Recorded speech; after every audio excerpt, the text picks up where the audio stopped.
Hello warriors, welcome to my channel Nandini కే బాత్. ఈ సృష్టి ఇలానే ఉంటుంది, మారాల్సింది నీ దృష్టే. అలా మార్చుకోగలిగితే దాని రిజల్ట్ ఎలా ఉంటుందో తమిళనాడుకు చెందిన ఒక ఫోటోగ్రాఫర్ నిరూపించారు. జూమ్ చేస్తే మదురై జిల్లాలోని జవహర్లాల్ గ్రామానికి చెందిన ఎం పళని కుమార్ చేపలు అమ్మే తన తల్లి కోరిక మేరకు ఇంజనీరింగ్ చదవాలని డిసైడ్ అయ్యారు. అలానే బిఈ కంప్లీట్ చేశారు. అయితే తను బిఈ చదువుతున్నప్పుడే 2013లో లోన్ కి అప్లై చేసి ఫస్ట్ కెమెరా కొన్నారు. ఆ తర్వాత క్రిటికల్లీ అక్లైమ్డ్ డాక్యుమెంటరీ కకూస్ కి సినిమాటోగ్రఫీగా పనిచేశారు. అతని దృష్టికోణం ఇక్కడే మారింది వారియర్స్. ప్రపంచంలోని ప్రతి కామన్ మ్యాన్ లైఫ్ లో కూడా ఇంట్రెస్టింగ్ ఫేజ్ ఒకటి ఉంటుంది. ఆ కోణాన్ని పట్టుకోగలిగిన వారు మంచి స్టోరీ టెల్లర్స్ గా, ఆర్టిస్ట్ గా తయారవ్వచ్చు. అయితే వాళ్ళు బయట వ్యక్తులే ఎందుకు కావాలి? సామాన్యులు ఎందుకు తమ కథని తాము చెప్పుకోకూడదు? అయినా కథను అలా చెప్పడం అక్షరాలతో ఎందుకు ఉండాలి? ఒక కెమెరాతో కూడా ఉండొచ్చు కదా అని తన మనసులో ఒక ఆలోచన మొదలైంది. సో వెంటనే ఒరిస్సా, తమిళనాడులోని జాలరి గ్రామాలకు వెళ్లాడు. అక్కడి పిల్లలకు ఫోటోగ్రఫీ నేర్పించడమే కాదు, ఫ్రీగా కెమెరాస్ ఇచ్చేశారు. ఆ కెమెరాస్ తో జాలరి జీవితాలను ఫొటోస్ తీయమన్నారు. 6 months పాటు వాళ్ళు తీసిన ఫొటోస్ తో చెన్నైలో ఎగ్జిబిషన్ పెడితే దానికి అద్భుతమైన రెస్పాన్స్ వచ్చింది. లక్షల్లో నిధులొచ్చాయి. ఎంతగా అంటే ఆ పేద పిల్లల స్కూల్ ఫీజులకి ఏ ఇబ్బంది లేనంతగా.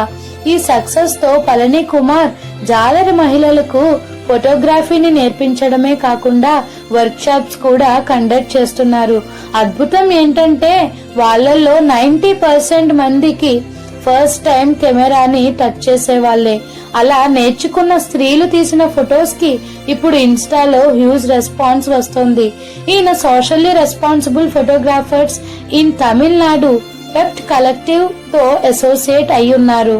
ఎన్నో ఇయర్స్ నుంచి ఆయన సోషల్లీ ఇంపాక్ట్ఫుల్ వర్క్ చేస్తున్నందుకు 2019లో ఆనంద వికటన్ ద్వారా ఆయన టాప్ 10 ఉమెన్స్ లో ఒకరిగా గుర్తింపు పొందారు. Public relations council of India నుంచి 2020లో best story of the year award ని గెలుచుకున్నారు. మాన్యువల్ స్కావెంజర్స్ హార్డ్ వర్క్ ని అందరికీ తెలియజేస్తూ అట్టడుగు వర్గాల జీవితాలను తన కెమెరా లెన్స్ తో వెలుగులోకి తీసుకురావాలనేదే ఆయన ప్రయత్నం అని చెప్తారు. కట్ చేస్తే వారియర్స్, ఇతని లైఫ్ స్టోరీ నుంచి మనమేం నేర్చుకోవచ్చు? ప్రతి వ్యక్తిలోనూ ఏదో ఒక టాలెంట్ తప్పకుండా ఆ దేవుడు దాస్తాడు. దాన్ని వెలికి తీసిన వాడికే అద్భుతాలు సాధ్యమవుతాయి. చేపలు అమ్ముకునే ఒక తల్లి కొడుకు ఈ రోజు మనం ఇంతలా మాట్లాడుకోగలిగే అంత స్థాయికి చేరాడంటే మనమెందుకు మనకున్న గోల్స్ ని సాధించలేము? ఎందుకు రిలాక్స్ అయిపోతున్నాం? ఒక్కసారి ఆలోచించండి. మీలో ఎంతమంది మీకొచ్చిన ఆలోచనని లేదా ఐడియాస్ ని లైట్ తీసుకోకుండా వాటికి పదును పెడుతున్నారో కింద కామెంట్ చేయండి. మిమ్మల్ని చూసి వేరే వాళ్ళు ఇన్స్పైర్ అవ్వచ్చు కదా.